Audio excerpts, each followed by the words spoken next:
सभी लोग जल्दी से लाइव आ जाइए और जल्दी से आप लोग कमेंट कीजिए आवाज़ आ रही है कि नहीं। सभी लोग बताइए कि आवाज़ आ रही है कि नहीं। अगर आवाज़ आ रही है तो यस कर दीजिए। सभी लोग को good evening, good evening, good evening. चलिए, आवाज़ आ रही है तो सभी लोग को गुड इवनिंग। ठीक है, चलिए हम लोग बिना देरी किए हुए आज का क्लास स्टार्ट करते हैं। और आप सभी लोग जो है डेली आप लोग टाइम से आया कीजिए। ठीक है, चलिए हम लोग का फर्स्ट क्वेश्चन आज का क्या बोल रहा है, सभी लोग आंसर बताइए। इसका फर्स्ट क्वेश्चन का आंसर, सामान्य गर्भाशय का वजन कितना होता है। सामान्य गर्भाशय यानी कि प्रेगनेंसी के पहले का, यानी कि जब कोई लेडी प्रेग्नेंट नहीं हुई रहती है, यानी कि वो उसका गर्भाशय सामान्य है। इसका मतलब यही हुआ। ठीक है, जब भी वो प्रेग्नेंट होती है उसके बाद उसके गर्भाशय का वजन चेंज, यहाँ पे टाइपिंग मिस्टेक है। ठीक है, यहाँ पे वजन होगा, तो ये चीज़ आप लोग देख लीजिएगा। तो चलिए ऑप्शन नंबर हम लोग फर्स्ट देखते हैं। ऑप्शन नंबर फर्स्ट क्या है, 50। यानी यहाँ पे ग्राम में है, यहाँ पे ग्राम दिया हुआ है तो यहाँ पे ग्राम में समझिएगा। ठीक है, 50 ग्राम, 60 ग्राम, 90 ग्राम, 80 ग्राम। क्या होगा इसका राइट आंसर।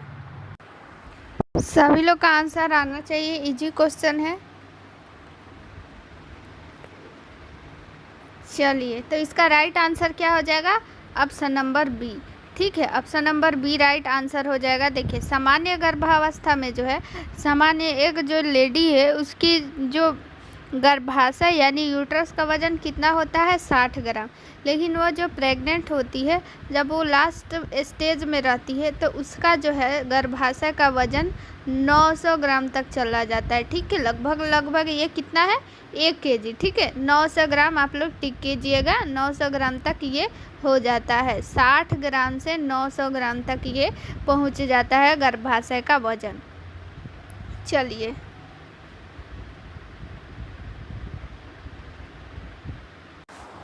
चलिए अगला क्वेश्चन देखते हैं। प्यूरेरियम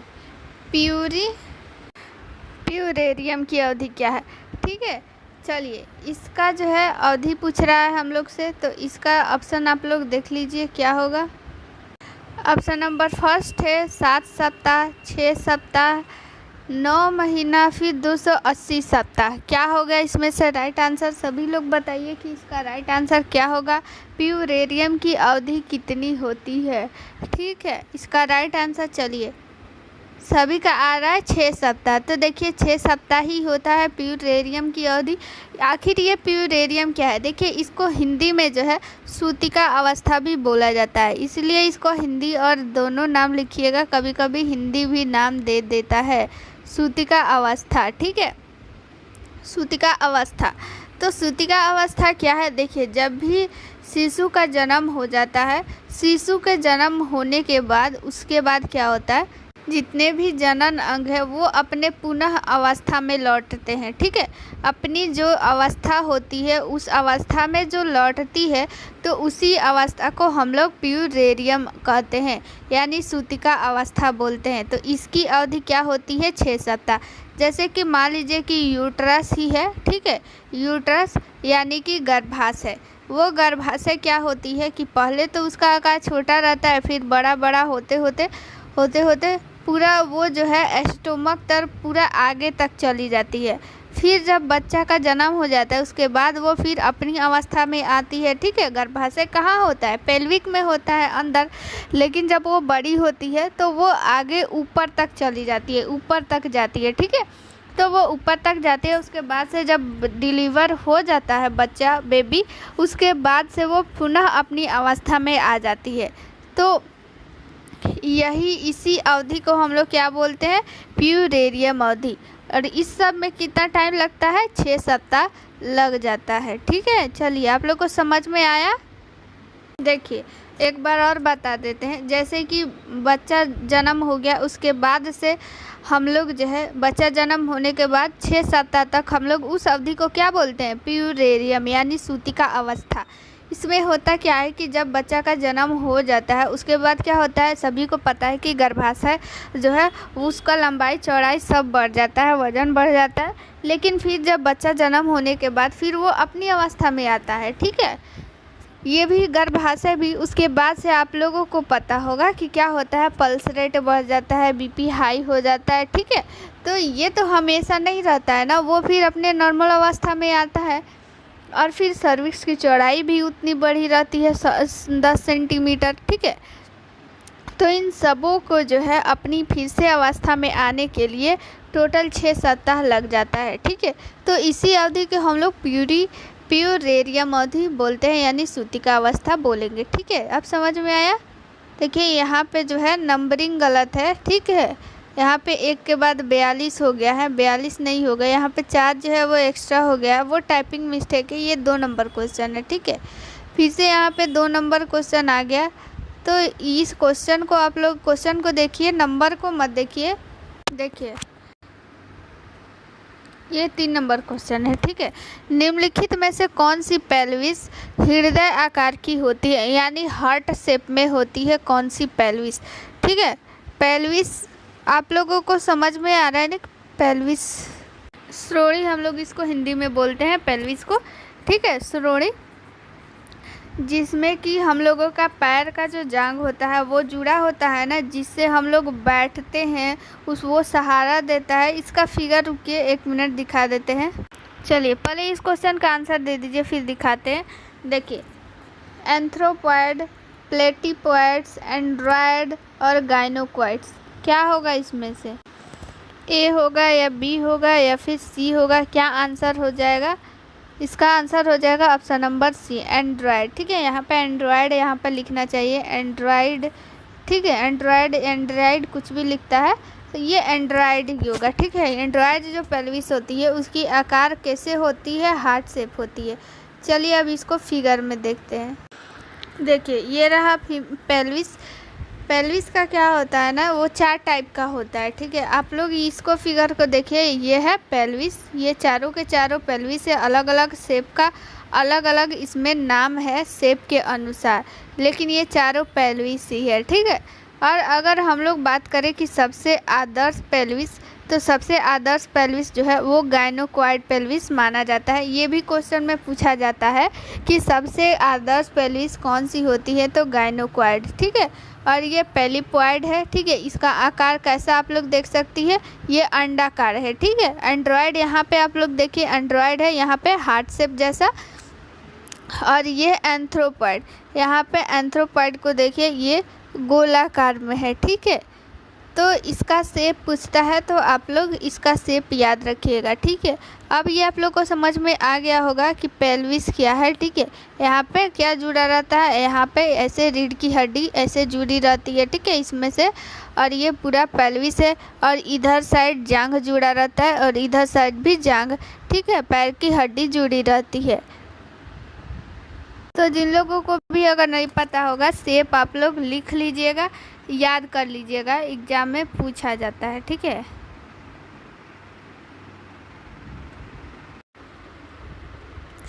चलिए देखिए, अलग अलग मासिक धर्म में निकलने वाले 2 अंडों का निषेचन कहलाता है। क्वेश्चन क्या बोल रहा है समझिए, पहले इसका आंसर बताइए, फिर हम इसको जो है क्वेश्चन को समझाते हैं। क्या क्वेश्चन बोल रहा है कि अलग अलग मासिक धर्म में निकलने वाले 2 अंडों का निषेचन क्या कहलाता है, सुपरफेटेशन, सुपरफैंक्डेशन, और फिर फेटस पेपीरेसियस और फीटस एकार्डियकस। क्या होगा इसमें से, option A, B, C, D, क्या होगा, सभी लोग कमेंट में बताइए। तो इसका आंसर जो है वो क्या होने वाला है, राइट आंसर क्या होने वाला है। देखिए इसका राइट आंसर क्या हो जाएगा, ऑप्शन नंबर ए। अब क्वेश्चन को समझिए कि ए क्यों हो गया, आखिर सुपरफेटेशन किसे कहते हैं। देखिए आप लोग इस पिक को आप लोग देखिए, क्या हो रहा है, चलिए इस पिक को आप लोग ध्यान से देखिए। देखिए क्या होता है कि हर महीना जो है ओवरी की संख्या कितनी होती है, ओवरी की संख्या 2 होती है, ये सभी को पता है, ठीक है। तो क्या होता है कि हर मंथ एक एक ओवरी से एक अंडा रिलीज होता है। पहला महीना अगर इस ओवरी से निकल गया अंड तो अगला महीना इस ओवरी से अंड निकलेगा, ठीक है। तो ये चीज़ हो गया। लेकिन क्या होता है ना कि सुपर फर्टेशन में कि मान लीजिए कि इस जो है इस वाले ओवरी से, सॉरी 1 मिनट रुकिए, हाँ चलिए, इस ओवरी से क्या हो गया, अंड निकल गया, ठीक है। अंड निकल गया, उसके बाद से क्या हुआ कि अंड निकल कर आप लोगों को पता है कि फैलोपियन ट्यूब में रहता है, ठीक है, 14 दिनों तक। तो क्या होता है कि ये फैलोपियन ट्यूब में रहता है, उस दौरान अगर स्पर्म यहाँ से जाता है और जाकर अगर एग से मिल गया तो फिर फर्टिलाइजेशन हो जाता है, ठीक है। फर्टिलाइजेशन हो जाने के बाद क्या होता है कि मेंस्ट्रुअल साइकिल जो है वो बंद हो जाता है, यानी कि एग रिलीज होना बंद हो जाता है। लेकिन बहुत ऐसा केस नहीं, बहुत रेयर केस में क्या होता है कि यहाँ पे एक एग फर्टिलाइजेशन हो गया, यानी निषेचन हो गया अंड का, और निषेचन होने के बाद ये क्या होता है कि ये ओवरी जो होता है भूल जाता है कि हमको अब एग रिलीज नहीं करना है, ठीक है। तो क्या होता है ना कि ये जो है इधर से भी एक एग रिलीज हो जाता है, और एग रिलीज हो जाता है। उसके बाद क्या होता है कि ये एग रिलीज हो जाने के बाद से ये अंड भी निषेचित हो जाता है, ठीक है, यानी फर्टिलाइजेशन हो जाता है। तो इसी को हम लोग बोलेंगे सुपर फेटेशन, ठीक है। क्या बोलेंगे, सुपर फेटेशन। तो दो अंड जो है वो अलग अलग मासिक चक्र के दौरान 2 अलग अलग अंड का निषेचन हो जाना अलग अलग महीनों में, इसको हम लोग सुपर फेटेशन बोलेंगे। चलिए आप लोग को समझ में आए कि नहीं, जल्दी से बताइए। चलिए एक बार और बता देते हैं। देखिए इसमें क्या बोल रहा है कि मान लीजिए इस मंथ एक एग यहाँ से निकला और इस एग का फर्टिलाइजेशन हो गया, यानी निषेचन हो गया, और अगले निषेचन हो जाने के बाद क्या होता है कि अगले महीना जो है वो एग रिलीज होना बंद हो जाता है, यानी कि मेंस्ट्रुअल साइकिल स्टॉप हो जाता है। लेकिन कुछ रेयर केस में क्या होता है कि अगले महीना इस ओवरी से भी अंड निकलता है और वो भी निषेचित हो जाता है। तो इसी को हम लोग क्या बोलेंगे, सुपर फेटेशन, ठीक है। ये समझ में आ गया। चलिए अगला क्वेश्चन देख लेते हैं। अगला क्वेश्चन 4 नंबर क्वेश्चन क्या बोल रहा है। चलिए ये तो हो गया, ये 4 नंबर ही क्वेश्चन था। ये 3 और 4 एक ही बार जो है 2 बार आ गया है। चलिए 5 नंबर देख लेते हैं। 5 नंबर क्वेश्चन क्या बोल रहा है।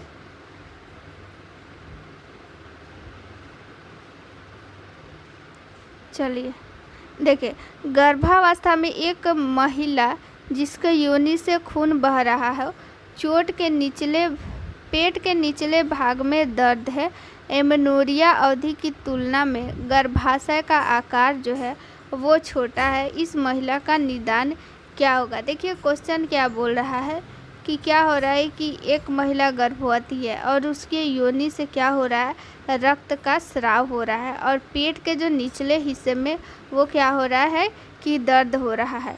और एमेनोरिया की तुलना में, यानी कि जितना मंथ हो गया उसके जो है मेंस्ट्रुअल साइकिल रुके हुए, ठीक है, मेंस्ट्रुअल साइकिल रुके हुए, तो मेंस्ट्रुअल साइकिल रुक जाता है गर्भावस्था में। उसके बाद से उसका जितना ज़्यादा आगे महीना बढ़ता है उसकी फंडल हाइट बढ़ते जाती है, यानी गर्भाशय का आकार बढ़ते जाता है, पेट का आकार बढ़ते जाता है। लेकिन इस केस में क्या हो रहा है इसके साथ कि उतना नहीं बढ़ रहा है जितना कि बढ़ना चाहिए। तो इस महिला के साथ क्या हो सकता है, ठीक है, इस महिला को कौन सा विकार हो सकता है ये बोल रहा है, ठीक है।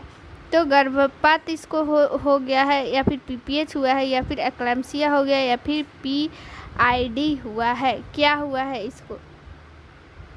देखिए सभी लोग कमेंट में बताइए। आप सभी को पता है कि एक्लैम्सिया तो होगा नहीं, ठीक है, क्योंकि इसमें जो होता है बीपी ये सब बढ़ जाता है और इडिमा हो जाता है। ये बहुत बार बताया है, ठीक है। तो एक्लेम्सिया आप लोग को अभी तक रट चुका होगा, तो एक्लेम्सिया होगा नहीं। और पीपीएच भी बताए हुए हैं कि पीपीएच नहीं होगा। पीपीएच कब होता है, पीपीएच का फुल फॉर्म क्या होता है, सभी लोग बताइए। तो पीपीएच का फुल फॉर्म क्या होता है? चलिए सभी लोग का आंसर आना चाहिए। पीपीएच का फुल फॉर्म क्या होता है? देखिए पीपीएच का सही आंसर है पोस्टपार्टम हिमोरेज, यानी कि डिलीवरी के बाद जो होता है रक्तस्राव, उसको हम लोग पीपीएच बोलते हैं, ठीक है। लेकिन यहाँ पे बोला है कि गर्भावस्था में ही, यानी गर्भावस्था के बाद नहीं बोला है, गर्भावस्था में ही बोल रहा है। तो पीपीएच ऐसे भी कट गया, एक्लेम्सिया भी कट गया, ठीक है। बचा 2 गर्भपात और पीआईडी। तो पीआईडी का भी अगर आप लोगों को फुल फॉर्म पता होगा तो आप लोग बताइए कि पीआईडी का फुल फॉर्म क्या होता है। पीआईडी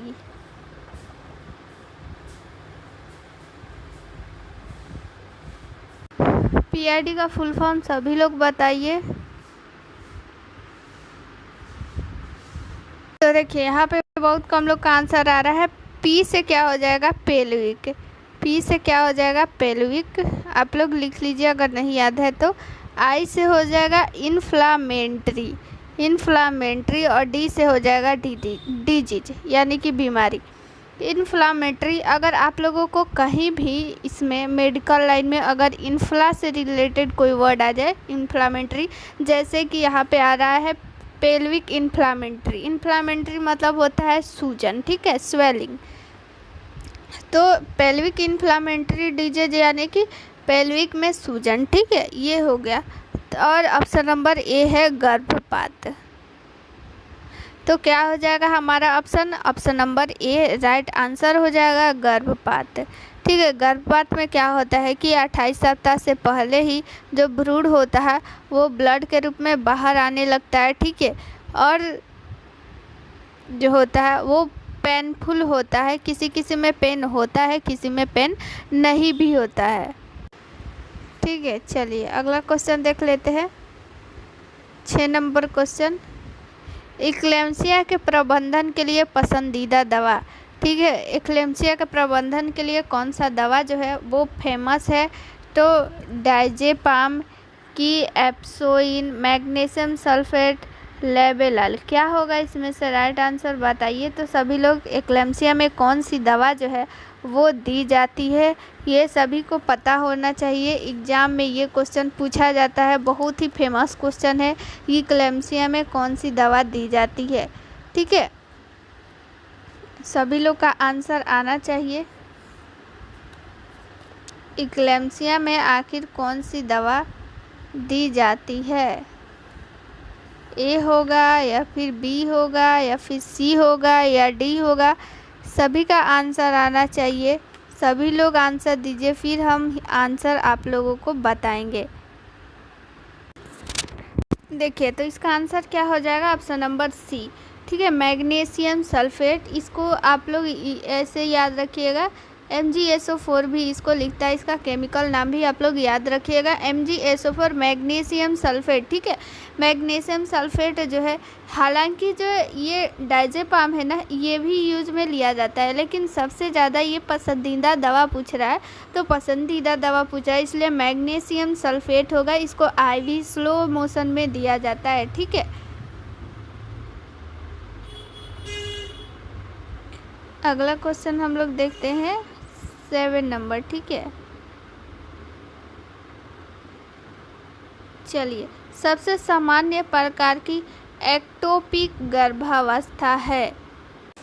एक्टोपिक मतलब होता है अस्थानिक, यानी जिस स्थान पे गर्भावस्था होना चाहिए उस स्थान पे गर्भावस्था नहीं होता है, ठीक है।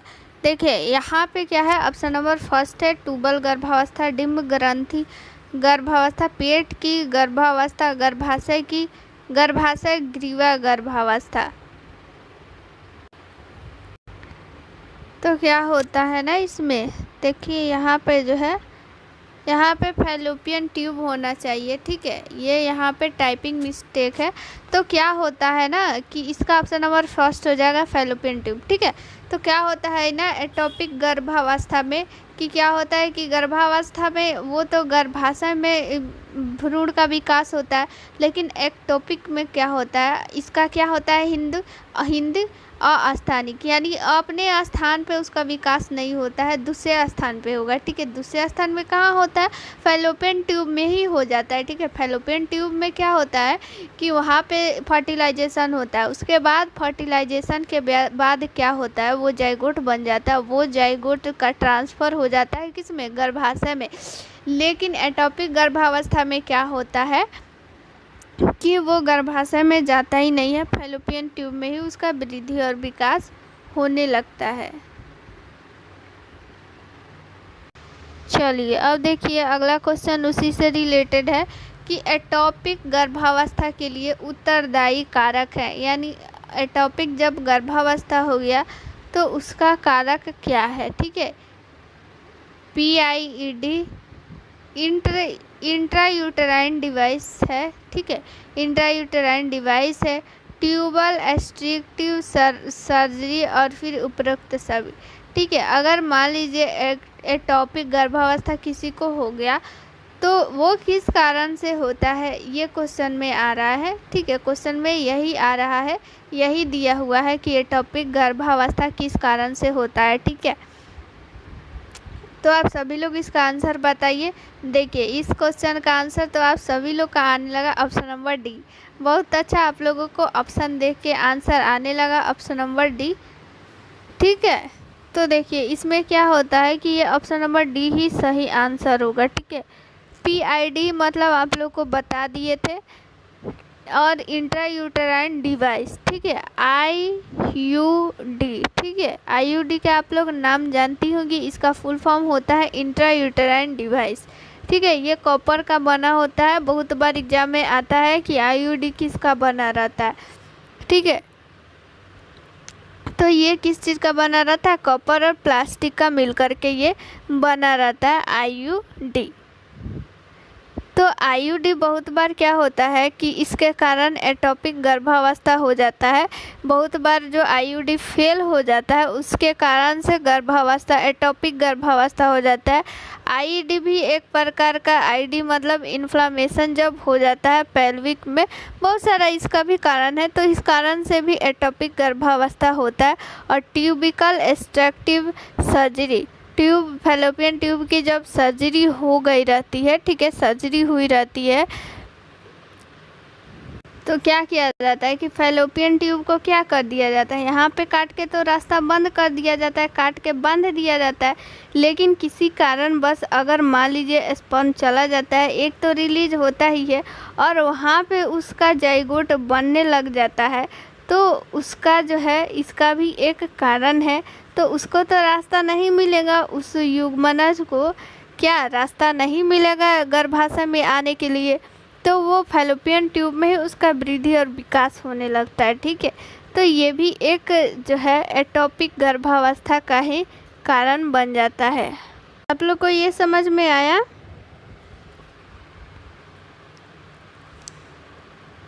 चलिए एक बार और बता देते हैं। देखिए क्या होता है एटॉपिक गर्भावस्था, पहले आप लोग समझिए कि किसे बोलते हैं। देखिए एटॉपिक गर्भावस्था मतलब, एटॉपिक मतलब होता ही है अस्थानिक, ठीक है, अस्थानिक इसका हिंदी होता है। अस्थानिक मतलब अपने स्थान पे, मतलब क्या होता है, नहीं होता है, ठीक है। तो यानी कि वो अपने स्थान पे, वो गर्भावस्था जहाँ होना चाहिए वहाँ पे नहीं हो रहा है। तो कहाँ पे हो रहा है भाई, ये तो अपने स्थान पे अगर होता तो वो गर्भाशय में उसका वृद्धि विकास होता, लेकिन वो अपने स्थान पे नहीं हो रहा है, इसका मतलब वो फैलोपियन ट्यूब में उसका हो रहा है। तो फैलोपियन ट्यूब में हो रहा है तो इसी को हम लोग एटॉपिक गर्भावस्था बोलते हैं। तो ये किस किस कारण से हो सकता है, ये है क्वेश्चन, किस किस कारण से। तो ये सभी जो आप लोग को दिख रहा है option number A B C D तीनों का कारण है एटॉपिक गर्भावस्था, ठीक है।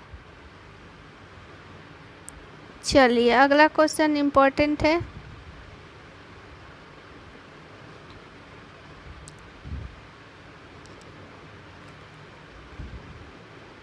चलिए ये जूम हो गया।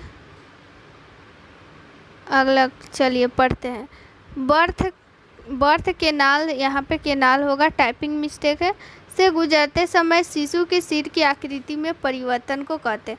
देखिए जब भी बच्चा का जन्म होता है, आप लोग इसका आंसर पहले बताइए क्या होगा। मोल्डिंग होगा, ओसिफिकेशन होगा, डिसीड्यूस होगा, रेस्टिड्यूशन होगा, क्या होगा इसमें से? Option number A B C D क्या होगा? 10 नंबर क्वेश्चन का आप लोग आंसर बताइए। देखिए आप लोग तुक्का मत लगाइए, क्या हो जाएगा इसका? ऑप्शन नंबर ए मोल्डिंग। देखिए होता क्या है ना कि जब बच्चा जन्म लेता है ना, 1 मिनट इसको फिगर से दिखाते। देखिए इस फिगर को आप लोग गौर से देखिए। देखिए ये जो है, ये फिगर, ये सिर आप लोग जो देख रही हैं, ये है मिनट आफ्टर बर्थ, यानी कि बर्थ के कुछ मिनटों बाद का है, और ये 24 घंटा के बाद का है। तो ये जब जन्म लिया है तब का इसका सिर देखिए कैसे आकार का है, और जन्म के 24 घंटा के बाद देखिए, यानी 1 दिन का बाद देखिए, इसका सिर जो है वो नॉर्मल जैसा सिर होना चाहिए वैसा है। तो ये क्वेश्चन यही पूछ रहा है कि जब जन्म के समय जो जैसा सिर था, फिर जन्म के बाद जो है सिर का आकार क्या होता है? चेंज होता है। तो इसको हम लोग क्या बोलते हैं? तो क्या बोलते हैं भाई? सब लोग कमेंट बताइए तो क्या बोलेंगे इसको, क्योंकि इम्पोर्टेंट क्वेश्चन है। इसको बोलेंगे हम लोग मोल्डिंग। ठीक है, क्या बोलेंगे? मोल्डिंग। समझ में आ गया? बर्थ केनाल से गुजरते समय शिशु के आकार में परिवर्तन को क्या बोलेंगे? मोल्डिंग बोलेंगे। ठीक है, अगला क्वेश्चन देख लेते हैं।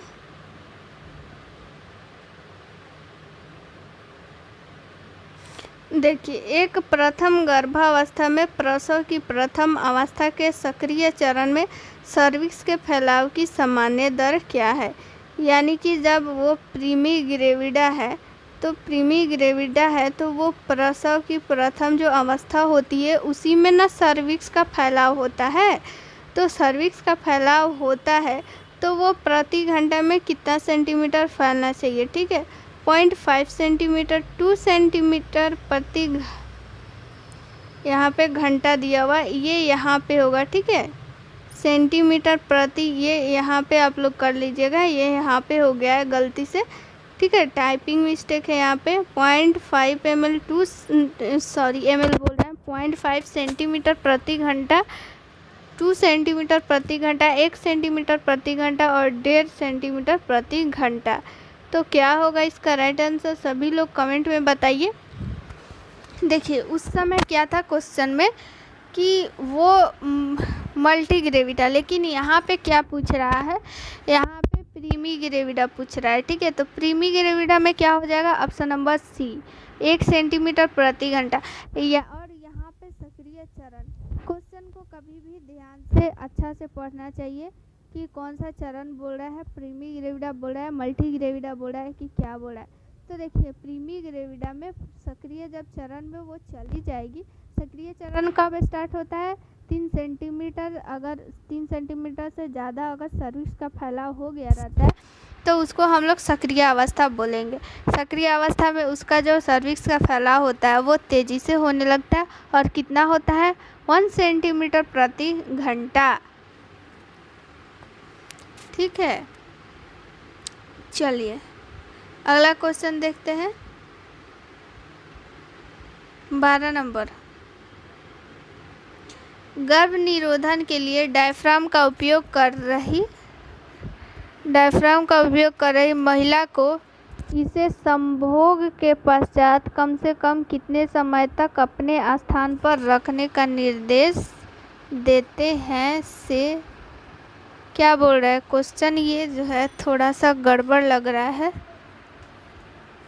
इसको देखना पड़ेगा। ये क्वेश्चन जो है, इस क्वेश्चन को छोड़िए, इस क्वेश्चन में कुछ गड़बड़ है। ठीक है, अगला क्वेश्चन देख लेते हैं हम लोग।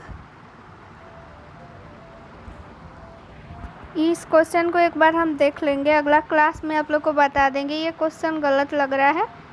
चलिए 13 नंबर क्वेश्चन हम लोग देखते हैं। अगला क्वेश्चन क्या बोल रहा है, एक गर्भवती महिला के गर्भाशयी फंडस की ऊंचाई नाभि के स्तर पर है। यहाँ पे ऊंचाई नहीं होगा, ऊंचाई होगा, ठीक है। इसमें बहुत सारा टाइपिंग मिस्टेक लग रहा है। तो देखिए यहाँ पे क्या होगा ना कि यहाँ ऊंचाई होगा। क्वेश्चन क्या बोल रहा है कि एक गर्भवती महिला के गर्भाशयी फंडस की ऊंचाई नाभि के स्तर पे है, गर्भावस्था की अवधि होगी। पिछले क्वेश्चन में आप लोगों को बताए थे कब, कहाँ, कैसे होता है, कितने सप्ताह पे, ठीक है। तो इसका आंसर आप सभी लोग बताइए क्या हो जाएगा। ऑप्शन नंबर ए में दिया हुआ है 10 से 12 सप्ताह। ऑप्शन नंबर बी में दिया हुआ है 14 से 16 सप्ताह। ऑप्शन नंबर सी में दिया हुआ है 20 से 24। ऑप्शन नंबर डी दिया हुआ है 30 से 32 सप्ताह। तो इसका राइट आंसर क्या हो जाएगा, सभी लोग बताइए। बताए थे पिछला जब आया था किसी क्लास में, तो इसको पूरा डिटेल में बताया गया था। सभी लोग इसका आंसर बताइए क्या हो जाएगा। ऑप्शन नंबर सी 20 से 24 सप्ताह पे फंडस की जो ऊंचाई होती है वो नाभि पे चली जाती है, ठीक है।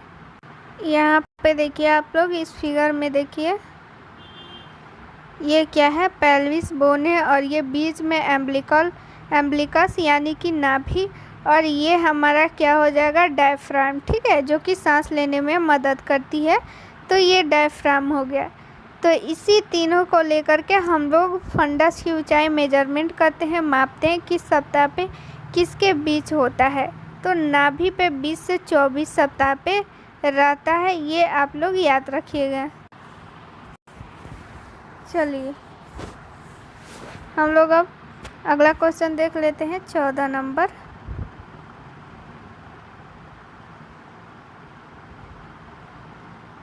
देखिए क्या बोल रहा है, भ्रूणीय विकास के दौरान दोनों वृषण कोश में उतरना कब तक हो जाता है, ठीक है।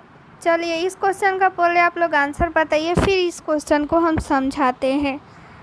ऑप्शन नंबर फर्स्ट है 20 सप्ताह, ऑप्शन नंबर बी है 28 सप्ताह, ऑप्शन नंबर सी है 32 सप्ताह और ऑप्शन नंबर डी क्या है, 40 सप्ताह, ठीक है। तो इसका आंसर बताइए सभी लोग, इसका आंसर सभी लोग लिखते जाइएगा। जो भी हम एक्स्ट्रा बता रहे हैं इसमें अगर नहीं याद है तो आप लोग लिख लीजिएगा कॉपी में। क्या हो जाएगा इसका ऑप्शन नंबर हम बता दे रहे हैं, ठीक है।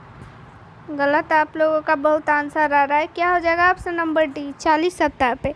देखिए होता क्या है, अगर भ्रूण क्या है ना कि वो अगर मेल है यानी कि वो पुरुष है अगर भ्रूण, तो क्या होता है कि उसका वृषण जो होता है, वृषण कहाँ होता है, वृषण कोश में क्या होता है, वृषण रहता है, ठीक है।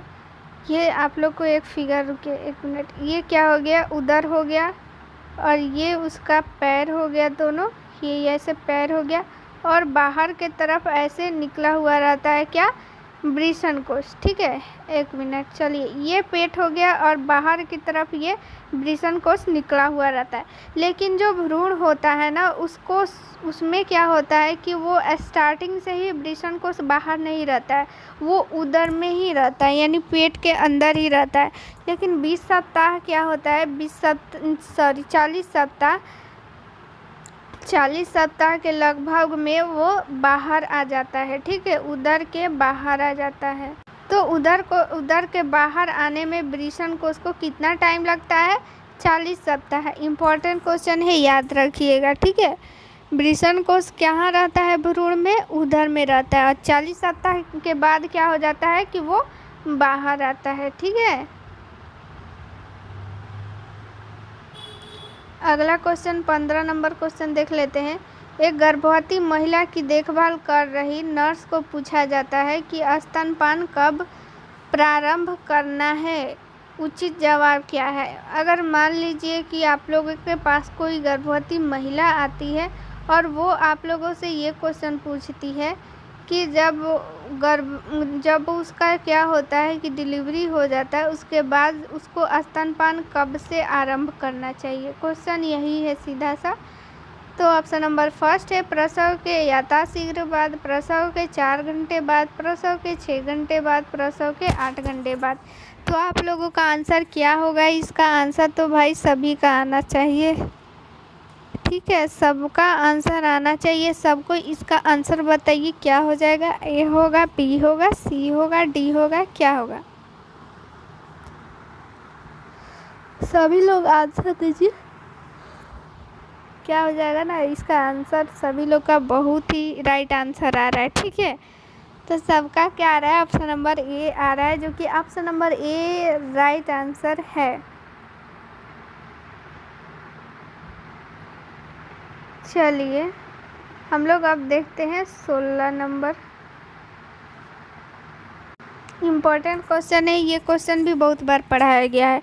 डॉपलर द्वारा गर्भस्थ शिशु के हृदय की प्रथम गति को सुना जा सकता है। यानी डॉपलर, आप सभी को पता है डॉपलर क्या करता है कि हृदय की गति को बताता है कि कितना है उसमें, ठीक है। जब उसका जन्म नहीं हुआ रहता है तब वो हृदय की गति को बताता है। डॉपलर का आप लोग को फिगर भी बताया गया है, सब कुछ बता दिया गया है, इसका आंसर भी बता दिया गया है। तो अभी आप लोग इसका आंसर यहाँ पे बताइए कि डॉपलर द्वारा गर्भस्थ शिशु की ध्वनि कब सुनी जा सकती है? 2 से 3 सप्ताह कि 8 से 10 सप्ताह कि 16 से 18 या फिर 10 से 12 सप्ताह? क्या इसका राइट आंसर हो जाएगा?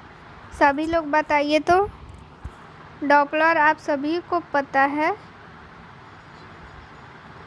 ठीक है। डॉपलर से क्या किया जाता है? हृदय की गति की ध्वनि सुनी जाती है। तो राइट आंसर बी आ रहा है, जो कि बिल्कुल ही सही आंसर है। Option number B right answer आ रहा है। चलिए अगला क्वेश्चन है, गर्भावस्था में कुल कितनी रक्त की मात्रा बढ़ जाती है? ठीक है, रक्त की मात्रा कुल कितनी बढ़ती है, ये क्वेश्चन आ गया। तो यहाँ पे देखिए ऑप्शन नंबर ए में दिया है 100 फीट, 2000 फीट, 1500 ml और फिर यहाँ पे दिया हुआ है 500 ml। तो कितनी मात्रा बढ़ जाती है आप लोग बताइए। इम्पोर्टेंट क्वेश्चन है, कितनी मात्रा बढ़ जाती है?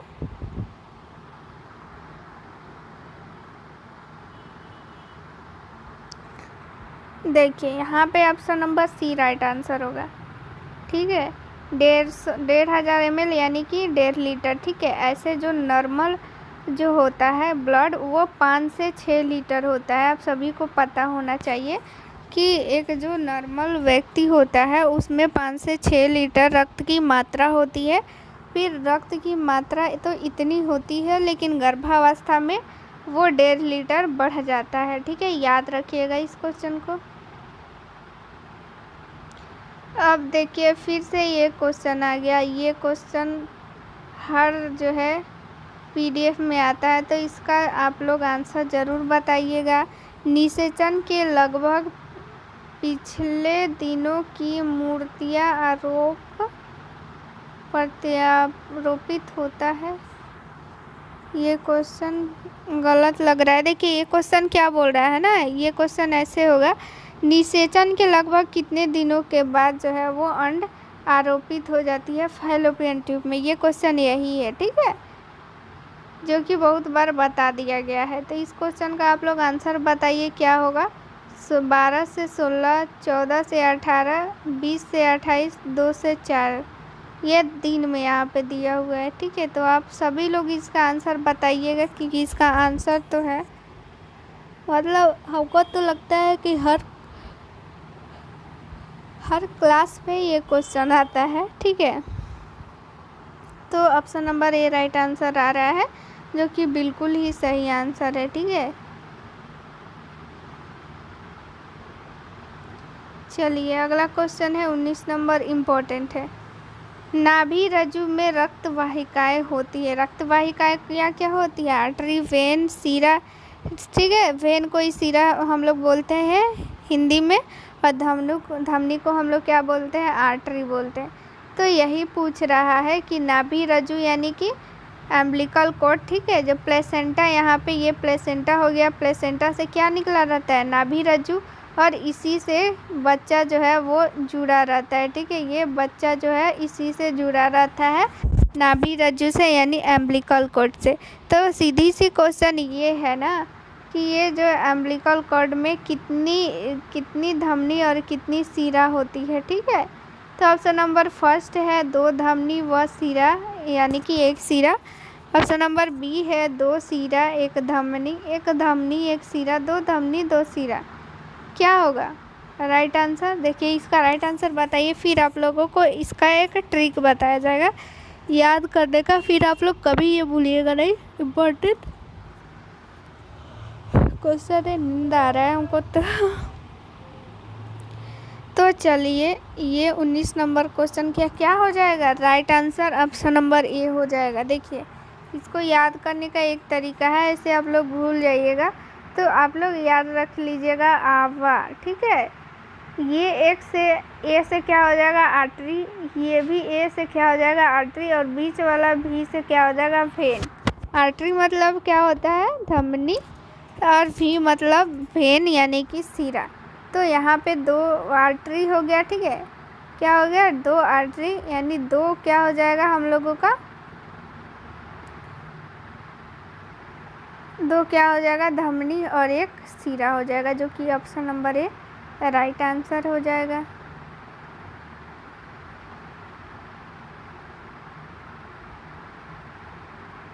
अगला हम लोग क्वेश्चन देखेंगे अब।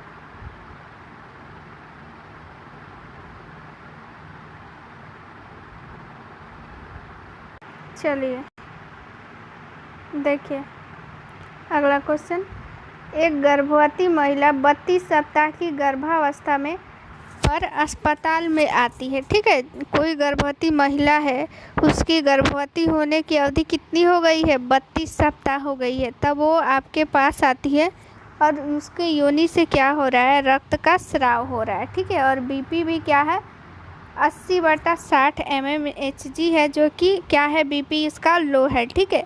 तो प्रबंधन के लिए आपका सबसे पहला स्टेप क्या होगा, ठीक है, सबसे पहला स्टेप क्या होगा, तो ऑप्शन नंबर फर्स्ट है ऑब्जर्वेशन, ऑप्शन नंबर बी है परीक्षा और गर्भावस्था की समाप्ति, LSCS और रक्त ट्रांसफ्यूजन। क्या हो जाएगा, देखिए अगर कोई आप लोगों को क्वेश्चन समझ में नहीं आ रहा है तो सबसे पहले आप लोग ऑप्शन को वहाँ पे निगलेक्ट करते जाइए कि ऑप्शन नंबर ए होगा कि नहीं, ऑब्जर्वेशन। तो जब ये जो है हम लोग ऑब्जर्वेशन कर लिए हैं कि उसका बीपी क्या है, लो है, योनि से क्या हो रहा है, रक्तस्राव हो रहा है, तो ये क्या हो जाएगा हमारा ऑप्शन नंबर ए तो होगा नहीं। ऑब्जर्वेशन हम लोग तो रुक के वहाँ पे करेंगे नहीं, देखेंगे नहीं, ये भाई ऑब्जर्वेशन किए हैं तब ना ये परिणाम आया है। और देखिए ऑप्शन नंबर बी क्या बोल रहा है कि गर्भावस्था की समाप्ति, ठीक है, तो गर्भावस्था की समाप्ति तो करेंगे नहीं, तो ये ऑप्शन नंबर बी ही कट गया। LSCS देखिए इसका तो ऐसे क्या हो रहा है, रक्तस्राव हो रहा है, बीपी लो है, तो इस सब अवस्था में क्या करेंगे हम लोग, LSCS तो करेंगे नहीं, सिजेरियन तो करेंगे नहीं, तो क्या करेंगे हम लोग, रक्त ट्रांसफ्यूजन यानी रक्त हम लोग उसमें चढ़ाएंगे, ठीक है, उसको रक्त देंगे, ब्लड उसमें देंगे उसको, ठीक है। तो ऑप्शन नंबर डी हम लोगों का राइट आंसर हो जाएगा। अगला 21 नंबर क्वेश्चन क्या बोल रहा है, चलिए ऐसा क्वेश्चन जो है एग्जाम में पूछा जाता है, एक महिला जिसने 5 बार या अधिक बार बच्चे को जन्म दिया है तो वो महिला क्या कहलाएगी, नल्लीपेरा कहलाएगी कि ग्रैंड मल्टीपेरा, मल्टीपेरा,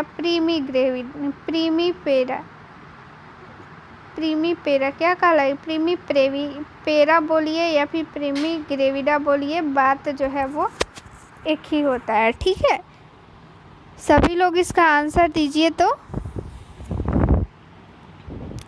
अधिकतर लोग का अभी तक तो ऑप्शन नंबर सी आ रहा है, सी आ रहा है, बी आ रहा है, ए आ रहा है, ठीक है।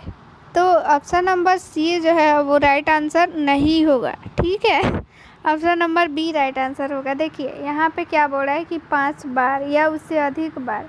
ठीक है, नल्ली पेरा किसको बोलते हैं? जो गर्भवती तो हुई है लेकिन बच्चे को जन्म नहीं दी है अभी तक, या तो उसकी एबॉर्शन हो गई या फिर कुछ और कारण, लेकिन वो गर्भवती हुई है लेकिन, या फिर स्टिल बर्थ हो सकता है, कुछ भी हो सकता है। वो गर्भवती हुई है लेकिन बच्चा को जन्म वो नहीं दी है, तो उसको हम लोग नल्ली पेरा बोलते हैं।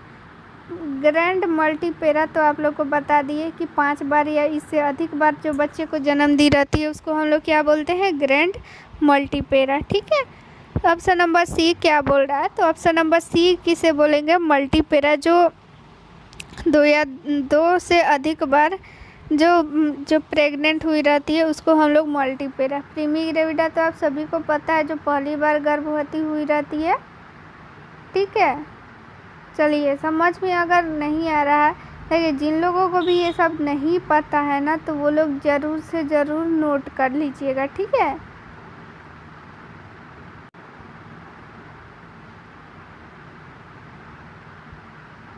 अगला क्वेश्चन हम लोग देखते हैं।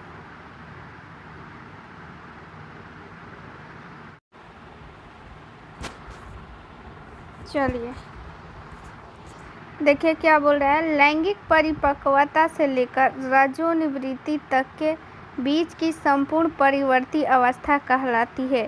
ठीक है, यानी कि जब से लैंगिक परिपक्वता आ जाती है, यानी कि क्या, लैंगिक परिपक्वता यानी कि युवा अवस्था। ठीक है, तो युवा अवस्था से लेकर के रजोनिवृत्ति, जब तक कि मेंस्ट्रुअल साइकिल हो रहा है। रजोनिवृत्ति यानी मासिक धर्म को बोला जाता है रजोनिवृत्ति। ठीक है, याद रखिएगा इसका, कभी कभी मासिक चक्र न लिख करके रजोनिवृत्ति लिख देता है। तो देखिए, जब से युवा अवस्था से लेकर के जब तक कि रजोनिवृत्ति हो रहा है, तब तक के काल को हम लोग क्या बोलेंगे? क्वेश्चन यही बोल रहा है। क्लाइमैक्टिक प्यूबर्टी, मेनार्के, थैलार्के, क्या होगा इसमें से राइट आंसर? सभी लोग राइट आंसर इसका बताइए कि क्या होगा 22 नंबर का राइट आंसर। लैंगिक परिपक्वता से लेकर के रजोनिवृत्ति तक के काल को हम लोग क्या बोलेंगे? Option number B right answer है, प्यूबर्टी बोलते हैं। ठीक है, प्यूबर्टी का हिंदी होता है युवावस्था। ठीक है, युवावस्था बोलते हैं। चलिए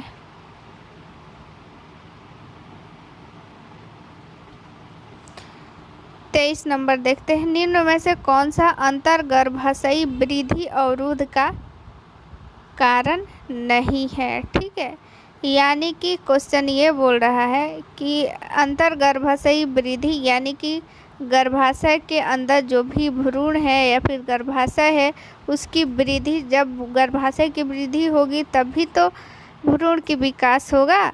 तो यही पूछ रहा है कि इसमें से कौन सा जो कारण है वो उसका अवरोध का कारण नहीं है। तो गर्भकालीन मधुमेह, एनीमिया, गर्भावस्था प्रेरित उच्च रक्तचाप और मातृ हृदय रोग, इनमें से क्या होगा जो कि वृद्धि का अवरोध का कारण नहीं होगा? ठीक है, क्वेश्चन ये बोल रहा है ए होगा, बी होगा, सी होगा, डी होगा, क्या होगा? तो देखिए इसका क्या होगा ना कि इसका राइट आंसर ए हो जाएगा, गर्भकालीन मधुमेह। बाकी ये जो एनीमिया है और हाई ब्लड प्रेशर और ये जो है हार्ट डिजीज, ये सारा जो है अंतर्गर्भाशयी वृद्धि का अवरोध का कारण बन सकता है। ठीक है, अगला क्वेश्चन कह रहा है भ्रूण की खोपड़ी में सूचर लाइन में उपस्थित चौड़ी जगह को क्या बोलते हैं? ठीक है, ये कल भी इस टाइप का आप लोगों के सामने क्वेश्चन आया हुआ था, तो आज फिगर के माध्यम से हम लोग देख लेंगे। फिलहाल अभी इसको आंसर बताइए कि भ्रूण की खोपड़ी में जो सूचर लाइन होती है उसकी चौड़ी जगह को हम लोग क्या बोलते हैं? डायमीटर, फंटानेल, ब्रोकिलाई, क्या होगा इसमें से राइट आंसर? सभी लोग बताइए। तो देखिए आंसर जो है बी आ रहा है, बी आंसर सही है, फंटानेल। ठीक है, फंटानेल जो है राइट आंसर होगा। चलिए इसको हम लोग फिगर में देखते हैं। तो देखिए यहाँ पे आप लोग देखिए, ये क्या है आप लोगों का सूचर। ठीक है, आप लोगों को बताए थे कि जहाँ बोन जो है, बोन की संधि को क्या बोलते हैं, सूचर। कल ही के क्लास में आप लोगों को बताया गया है कि बोन की जो यहाँ पे संधि होती है, दो या दो से अधिक बोन जहाँ पे मिलते हैं उसको हम लोग सूचर बोलते हैं। ठीक है, सूचर बोलते हैं। लेकिन ये क्या है, सूचर के मिलने वाले जो खाली स्थान यहाँ पे है उसको हम लोग यहाँ पे देखिए ये फंटानेल बोलेंगे। ठीक है, यहाँ पे भी जो खाली स्थान है इसको तो हम लोग सॉरी एक मिनट, तो यहाँ पे जो आप लोगों को ये खाली जगह दिख रहा है ये क्या है, फंटानेल। यहाँ पे भी देखिए ये सूचर है। ठीक है, यहाँ पे आप लोग इधर से भी हड्डी आकर मिली हुई है, तो उसको आप लोग कल ही के क्लास में बताया गया है, जहाँ पे दो या दो से अधिक हड्डी मिलती है, बोन मिलती है, तो उसको संधि को हम लोग क्या बोलते हैं, सूचर बोलते हैं। ठीक है, तो ये सूचर जहाँ पे बनता है वहाँ पे कुछ खाली स्थान रहता है, तो इस खाली स्थान को हम लोग क्या बोलेंगे, फंटानेल। ये एंटेरियर फंटानेल है और ये पोस्टेरियर। ठीक है, जहाँ पे आप लोग ये फंटानेल क्या है, देखिए जब भी अभी कोई बच्चा जन्म लेता है तो आप लोग देखती होंगी कि सिर के आगे के तरफ क्या रहता है, थोड़ा दलदल टाइप का, और पीछे भी दलदल टाइप का। तो पीछे वाला तो बहुत जल्दी भर जाता है 1.5 मंथ पे, और आगे वाला 1.5 साल लग जाता है। तो वही है फंटानेल। ठीक है, वही है फंटानेल, वो जो खाली स्थान बच जाता है ना, तो वही है फंटानेल। बाद में जा कर के वो क्या हो जाता है, जुड़ जाता है। तो चलिए आप लोग को फंटानेल समझ में आ गया। जो भी आगे का खाली स्थान दलदल टाइप को आप लोग कभी कभी टच की होंगी, वहाँ पे आगे जो ऐसा सिर होता है, सिर के जो ऊपर वाले हिस्से में दलदल रहता है, वही है फंटानेल। ठीक है,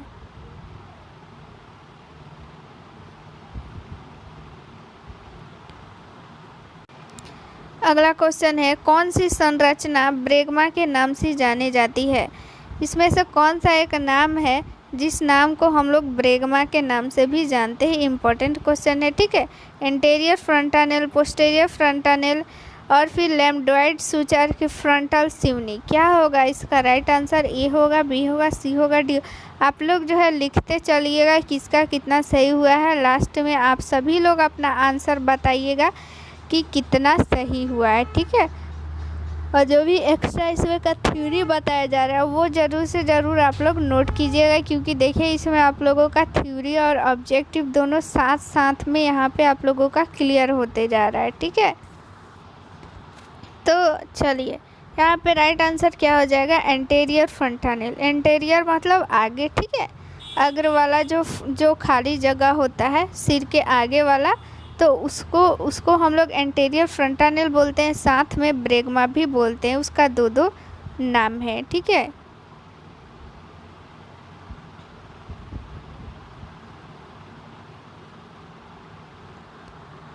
चलिए अगला क्वेश्चन देखते हैं। एक या अधिक कारणों से गर्भधारण की पूर्ण अयोग्यता कहलाती है। देखिए यहाँ पे सीधी सी क्वेश्चन ये बोल रहा है कि पूर्ण अयोग्यता, गर्भधारण की पूर्ण अयोग्यता, यानी कि उसमें गर्भधारण की क्षमता नहीं है, गर्भधारण की क्षमता वो खो चुकी है, तो उसको हम लोग क्या बोलेंगे, यानी वो गर्भधारण नहीं कर सकती है, वो माँ नहीं बन सकती है। ठीक है, इम्पोर्टेंस बोलेंगे कि इनफर्टिलिटी बोलेंगे कि फर्टिलिटी बोलेंगे कि एस्टिरिलिटी बोलेंगे, क्या बोलेंगे, इसका राइट आंसर सभी लोग बताइए। तो देखिए इसका जो है इंग्लिश नाम लिखा हुआ है, एग्जाम में ऐसे ही करता है क्वेश्चन को हार्ड बनाने के लिए। क्वेश्चन है तो इजी, लेकिन इसको थोड़ा सा इसमें ट्विस्ट ला दिया है, इंग्लिश में दे दिया है। तो बी राइट आंसर आ रहा है, बी ही राइट आंसर होगा। देखिए इनफर्टिलिटी मतलब होता है बांझपन या फिर नपुंसकता। ठीक है, बांझपन भी बोलते हैं इसको, हिंदी में इसको बांझपन बोलते हैं। तो जब भी गर्भधारण की वो जो पूर्ण क्षमता जो है ख़त्म हो जाती है तो उसको इनफर्टिलिटी बोलते हैं, यानी बांझपन बोलते हैं। अगला क्वेश्चन देख लेते हैं। चलिए, प्री इक्लेम्सिया का निश्चित उपचार क्या है। ठीक है, प्री इक्लेम्सिया का इसमें निश्चित उपचार पूछ रहा है कि क्या है। देखिए, अब प्री इक्लेम्सिया के बारे में हम बहुत बार बता चुके हैं। यहाँ पे आप लोगों अगर नहीं लिखिएंगे तो ये आप लोगों की गलती है। बहुत बार बताया गया है प्री इक्लेम्सिया क्या है। तो इसका अब यहाँ पे उपचार पूछा जा रहा है कि अगर प्री इक्लेम्सिया के पेशेंट आकर आपके पास आ जाता है तो उसका उपचार क्या होगा। बाय पार्श्व स्थिति, गर्भावस्था की समाप्ति, उच्च प्रोटीन आहार, मैग्नीशियम सल्फेट। क्या होगा इसका राइट आंसर। देखिए यहाँ पे उच्च प्रोटीन आहार कैसे होगा, क्योंकि वहाँ नहीं होगा ना, क्योंकि वहाँ पे उसका तो खुद प्री इक्लेम्सिया पेशेंट के क्या लक्षण होता है, प्रोटीन यूरिया बढ़ जाता है, यूरिया में प्रोटीन की मात्रा बढ़ जाता है। ठीक है, ये लक्षण है। और क्या लक्षण है, हाई ब्लड प्रेशर है। ठीक है, और सूजन हो जाता है। ये सारा लक्षण जो है प्री इक्लेम्सिया का है। तो प्री इक्लेम्सिया, इक्लेम्सिया, ये सारा का क्या उपचार होता है। Option number D. ठीक है, मैग्नीशियम सल्फेट, MgSO4 अभी बताए थे, पिछले क्वेश्चन में भी बताए थे MgSO4 के बारे में। IV दिया जाता है, ये एक प्रकार का इंजेक्शन है। ठीक है, IV स्लो दिया जाता है। देखिए यहाँ पे ऑप्शन नंबर बी आंसर दिया है, जो कि एकदम गलत है। गर्भावस्था की समाप्ति हम लोग थोड़ी करेंगे, ये गलत इसमें ऑप्शन में आंसर दिया हुआ है। चलिए 28 नंबर क्वेश्चन देखते हैं। फीमेल पेल्विक का उच्चतम व्यास होता है, यानी इसमें से कौन सा व्यास है जो कि उसका व्यास, उसका जब हम लोग मेजरमेंट करेंगे तो सबसे ज़्यादा होगा। ठीक है, फीमेल पेल्विस का उच्चतम व्यास इसमें कौन सा होगा। चलिए ऑप्शन नंबर फर्स्ट है इंटीरियर पश्च व्यास, ट्रांसवर्स व्यास, तिरछा व्यास और सभी।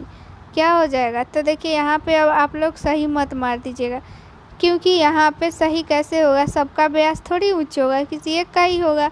तो इसीलिए बोलते हैं बार बार कि ऑप्शन को भी थोड़ा और क्वेश्चन को भी समझ के आंसर दीजिएगा लो। ठीक है, तो ऑप्शन नंबर बी तो ऐसे ही, डी ऐसे ही कट गया और ये 3 ऑप्शन बचा। 3 ऑप्शन में से ही एक राइट आंसर होगा। तो ABC में से कौन सा इसका आंसर होगा। तो देखिए इसका आंसर जो हो जाएगा ऑप्शन नंबर बी, ट्रांसवर्स व्यास। तो ये रहा फीमेल पेल्विक। देखिए फीमेल पेल्विक के जो ये अंदर वाला ये आप लोग को खाली स्थान दिख रहा है, ये ब्रिम कहलाता है। ठीक है, तो इस ब्रिम के जो भी खाली स्थान है, इसी से हम लोग फीमेल पेल्विक की हम लोग मापते हैं व्यास। ठीक है, तो ट्रांसवर्स यानी कि ऐसे, ठीक है, क्षैतिज को हम लोग बोलते हैं ट्रांसवर्स। तो ये ऐसे सीधे लाइन को हम लोग ट्रांसवर्स बोलेंगे। तो इसी लाइन का जो व्यास होगा वो सबसे ज़्यादा होता है। ठीक है, कितना होता है, 13 सेंटीमीटर होता है। कितना होता है, 13 सेंटीमीटर। एग्जाम में ये भी पूछ सकता है कि ट्रांसवर्स जो होती है उसकी लंबाई सबसे ज़्यादा होती है, लेकिन कितनी होती है, तो 13 सेंटीमीटर। आप लोग याद रखिएगा 13 सेंटीमीटर होती है। ठीक है, कितना आप लोग याद रखिएगा, 13 सेंटीमीटर याद रखिएगा।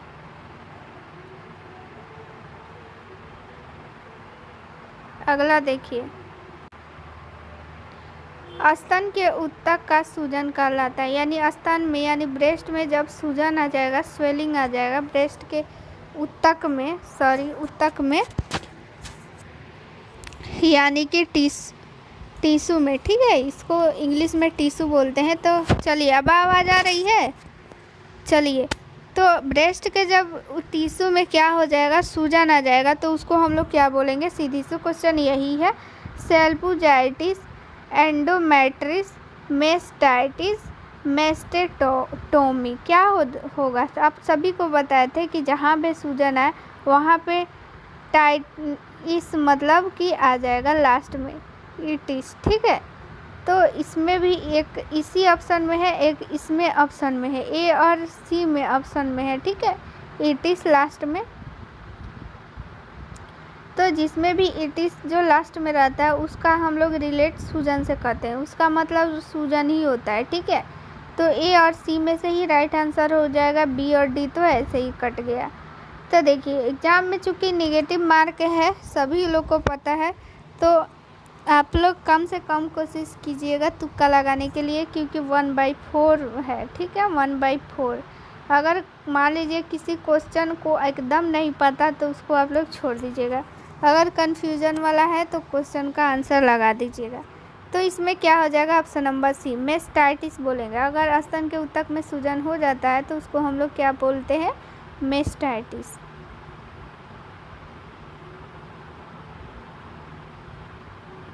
अगला हम लोग देखते हैं,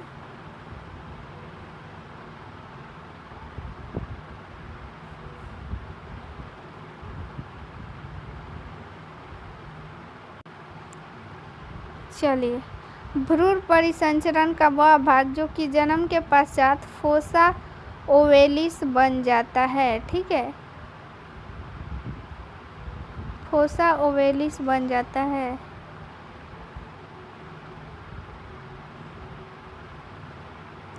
देखिए क्वेश्चन ये बोल रहा है, भ्रूण का जो परिसंचरण होता है, ठीक है, जिससे भ्रूण में परिसंचरण होता है, जन्म के पश्चात वो फोसा ओवेलिस बन जाता है। तो वो भ्रूण के परिसंचरण का कौन सा भाग जो है, भ्रूण के परिसंचरण का कौन सा भाग जो है वो फोसा ओवेलिस बन जाता है। तो गर्भनाल धमनी, डक्टस ओर्टिरियस, फोरामेन ओवल और गर्भनाल नस। तो यहाँ पे आप लोग को याद करने का एक सीधी सी तरीका है। देखिए इसमें ट्रिक है ये कि देखिए यहाँ पे ओवेलिस आ रहा है और यहाँ भी ओवेल आ रहा है, तो क्या हो जाएगा, इससे आप लोग रिलेट कर सकती हैं, ठीक है। अगर यहाँ पे, क्योंकि ये जो है थोड़ा इंग्लिश नेम है, थोड़ा सा उल्टा टाइप का, तो ये आप लोग भूल जाइएगा। तो ये वर्ड से वर्ड आप लोग रिलेट कर लीजिएगा। तो आप लोग याद रखिएगा कि भ्रूण का जो है वो फोरामेन ओवेलस आगे चलकर फोस ओवलियस बन जाता है। ये उतना इम्पोर्टेंट क्वेश्चन नहीं है, इसलिए इसको उतना डीप में नहीं करेंगे। चलिए,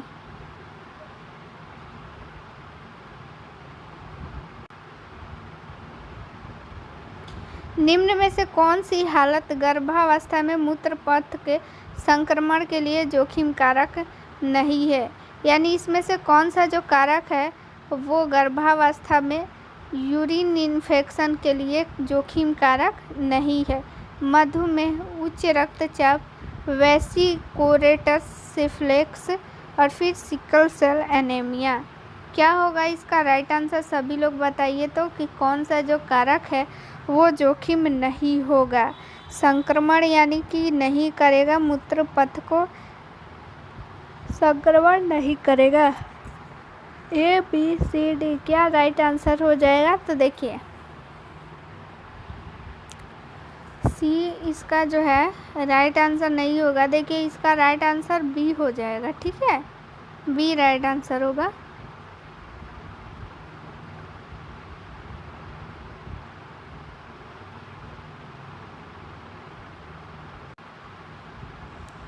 तो देखिए ये क्वेश्चन, इसको छोड़िए, ये क्वेश्चन जो है वो गलत है उस टाइम।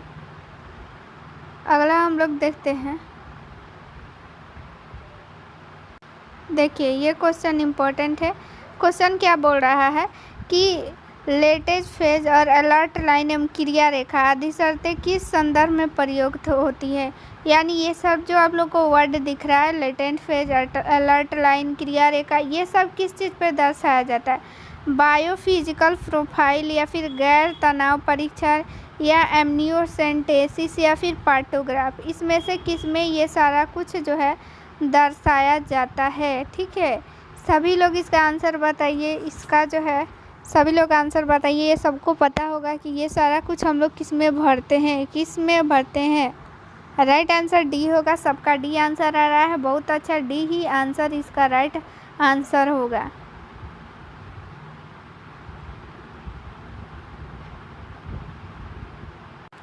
बहुत लोग का आ रहा है कमेंट की, अब रहने दीजिए, ठीक है, रहने देंगे। एक दो और क्वेश्चन और पढ़ लीजिए, ठीक है, उसके बाद से जो है वो छोड़ देंगे। देखिए अगला क्वेश्चन क्या कर रहा है, देखिए अगला क्वेश्चन भी बहुत बार बताया गया है, इसलिए आप लोग इसको ध्यानपूर्वक पढ़ के और इसका आंसर दीजिए। चलिए, गर्भावस्था में बोल रहा है, चलिए ध्यान से देखिए, अब आवाज़ आ रही है। गर्भावस्था के 8 सप्ताह पे पर होने पर घटना जिसमें लेटरल फेनिक्शन में स्पंदन का अनुभव होता है। देखिए यहाँ पे लेटरल फेनिक्शन, पता नहीं इसमें बहुत सारा पीडीएफ में गलत है। यहाँ पे आप लोग कर लीजिए, यहाँ पे आप लोग ये कर लीजिए, क्या कीजिएगा, यहाँ पे वेजाइना कर लीजिए, ठीक है। यहाँ पे वेजाइना कर लीजिए कि 8 सप्ताह पे जो वेजाइना में क्या होता है, स्पंदन महसूस होता है, उसको हम लोग कौन सा साइन बोलेंगे? चैडविक साइन, ओसिंडर साइन की गुडल साइन की हैगर साइन, कौन सा साइन हम लोग बोलेंगे? ये साइन भी आप लोगों को बहुत बार बताया गया है, ठीक है, कि 8 सप्ताह पे जब वेजाइना में स्पंदन हम लोगों को महसूस होता है, ठीक है, स्पंदन महसूस होता है, उसको हम लोग क्या बोलेंगे? ओसिंडा साइन बोलेंगे, ठीक है। बहुत आप लोगों का गलत आंसर आ रहा है, ओसिंडा साइन होगा, ठीक है, ऑप्शन नंबर बी, याद रखिएगा आप लोग।